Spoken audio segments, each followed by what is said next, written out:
MG Creative Design, une image plus que parfaite. Plusieurs engins lourds affectés aux travaux de la route Kalemie-Nyunzu-Manono et qui arrivent de Manono pour aller travailler sur le tronçon suivant pourront traverser sous peu la rivière Louvois à hauteur du village Kiambi. Impossible pour eux de traverser par bac, il a fallu à la société Faepon Construction de construire urgemment un pont métallique provisoire dont les travaux sont aujourd'hui à 70% du taux d'exécution.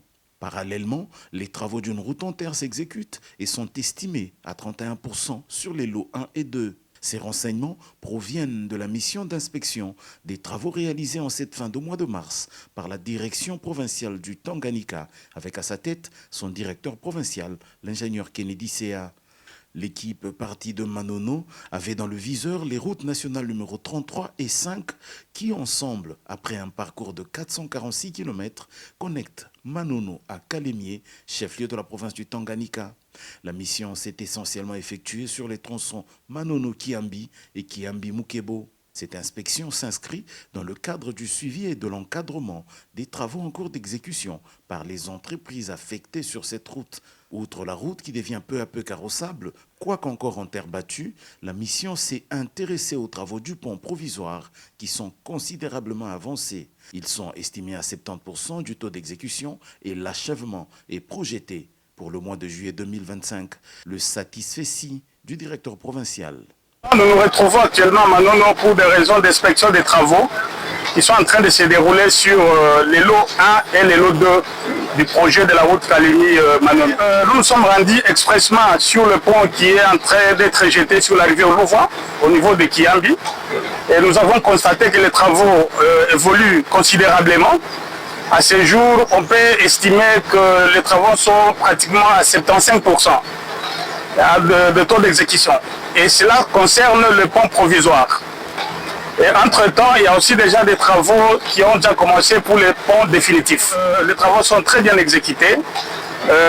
Vous voyez, les entreprises qu'on a affectées sur le projet sont des entreprises qui sont quand même sérieuses et qui ont l'expertise. Vous verrez même la qualité des travaux du pont et tout ce qu'ils ont comme matériel. C'est à ce moment-là que vous vous rendrez compte que non, il y a quand même du sérieux. Nous exhortons la population à accompagner le projet. C'est un projet qui va vraiment contribuer au développement de la province du Tanganyika. Et sur ce, nous demandons à tous les riverains, toute la population d'accompagner ce projet qui est un grand projet de grande envergure. Il est possible de doter la ville d'Inongo, chef-lieu de la province du Maïndombe, d'un aérodrome moderne capable de mieux la desservir. Poursuivant ce leitmotiv, une mission d'étude y a été dépêchée par le directeur général de l'Agence congolaise des grands travaux en vue de consolider les données de l'aérodrome recueillies en son temps par la firme Sogema. Une fois sur place, la mission a procédé à la reconnaissance de l'aérodrome et ses environs qui malheureusement sont peu à peu occupés par des maisons d'habitation. La mission a également réalisé des levées topographiques de la piste et ses abords après un échange avec les employés de la régie des voies aériennes pour se faire une idée de la fréquentation de l'aérodrome existant. Il ressort de cet échange qu'avec l'état suffisamment délabré des routes dans la zone, il ne reste que la voie maritime qui englobe la navigation sur le fleuve Congo, les rivières Kasai et Kwa, puis le lac Maïndombe pour l'acheminement des marchandises sur place. Ce mode exige actuellement beaucoup plus d'attention des autorités au vu des multiples cas de naufrage récemment enregistrés. La solution aérienne est quant à elle butée à l'état embryonnaire de cet aérodrome qui n'a que 1400 mètres de long pour 30 de large. Il ne peut donc accueillir que des vols de très petits avions. Lors de l'audience accordée à la mission, le vice-gouverneur de la province, Trésor Mfourou, a fait savoir que la modernisation de cet aérodrome est très attendue. Il a reçu les assurances des délégués de la CGT que ce projet pourrait bien trouver de la place dans le financement du programme sino-congolais. Inongo offre en effet des potentialités économiques exploitables pour son essor. C'est notamment son côté touristique avec le lac, les multiples investissements de l'Église catholique avec notamment la cathédrale Saint-Albert qui date de 1949 ou encore le centre d'accueil avec sa forêt adjacente qui est conservé à son état primaire.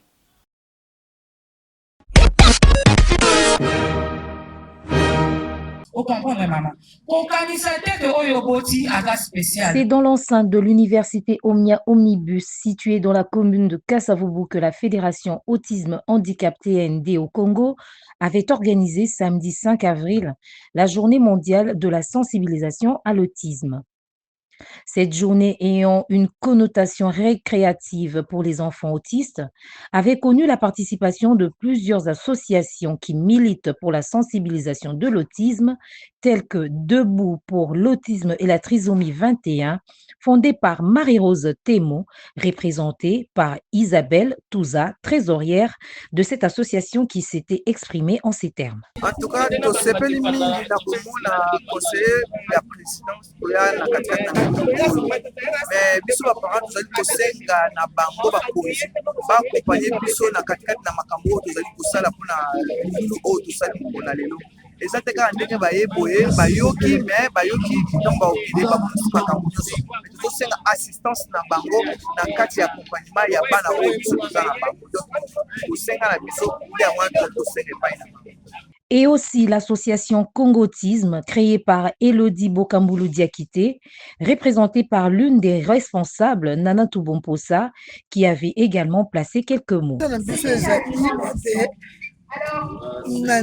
Autisme nanu eyebani ebele te na kati ya Congo donc biso tozali tookende toza na 3 districts kete tookota na 4e district na funa na yango wana ekozala bien lisusu soki tokoti na baintérieur mpona kosensibilize bato ke signifie l'autisme autiste azali nani parce que ti lelo bato ebele bazotraite bango badoki ebele bazotraite bafamille oyo baa na mbongo ke bazosalela mbongo bafamille wana mbongo te bazotraite bango ke bango nde babloka famille. C'est pour cela ebongi totambola makasi de sensibilisation mpona koyeba bato bayeba ntina autiste. Notons que cette journée dédiée à la sensibilisation de l'autisme avait connu la présence du conseiller spécial du chef de l'État, Lami Nzunzu.